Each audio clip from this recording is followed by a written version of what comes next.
Here we go, polynomial functions, and you will see that you will do some applications in your homework on modeling polynomials. So we're going to look at how we can determine the behavior of a graph, looking at the zeros, and then, as I mentioned, you'll go through and solve some applied problems. Now, you have already seen polynomials, a linear function, a quadratic function.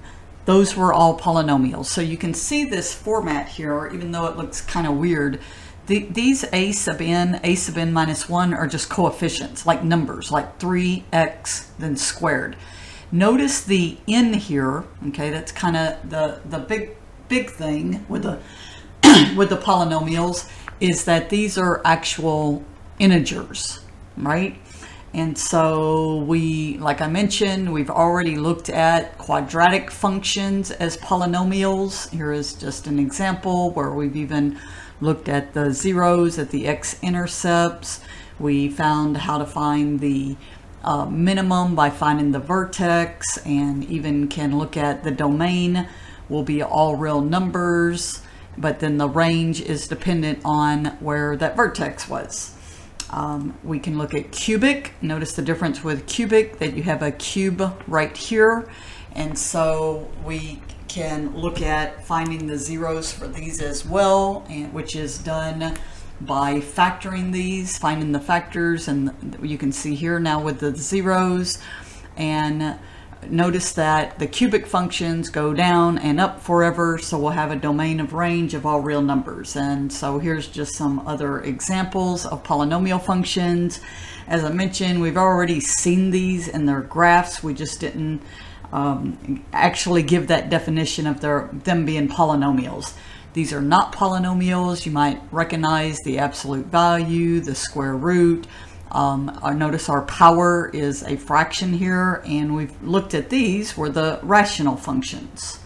So we can actually look at the graph of a polynomial because these are continuous with no holes or breaks, no sharp corners, and the domain of a polynomial is going to be the set of all real numbers, meaning you can plug any value in. And we can look at this with the leading term test.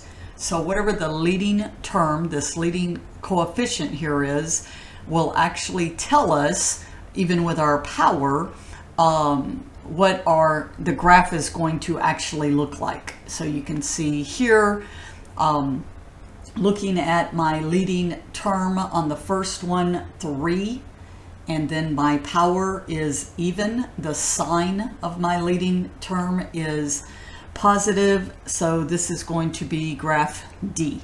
Okay, going back and looking here, I can see even, and my n was a 4 greater than 0. So this is a nice little page to keep handy to very quickly see which one of these would be the correct graphs. A negative, I have a negative leading coefficient. I have an odd power. Negative coefficient, odd power is going to look like this one, which looks like that would be B. Then the next one, positive, and now odd. So positive, odd is going to look like this graph, which looks like that would be A. And then, of course, we know the last one has to be C, but the reason why, we have a negative coefficient and an even power. So even power, but negative coefficient is going to have this look, and we can match these with our n behavior. Here's the solutions if you need them. All right, and so zeros is, notice it says if C is a real zero of a function, that is f of C. Notice that is our intercepts, and so we can find these, which we found before with simply our solving these equations. And notice we can see the zeros here as 2 and -1, and of course we can see them on the graph. We can also look at this even and odd multiplicity. So this has to do with how many multiplicities we have, like x minus 3 squared or x minus 3 to the third power and so on, but this is a factor. This will be a factor of the polynomial function. If k is odd, then the graph will cross the x-axis at this value, which we have seen once again with intercepts. So to find the zeros, you simply are going to factor. I did this one with a factor by grouping, and I can see that all the zeros are going to be at 2, -3, and 3.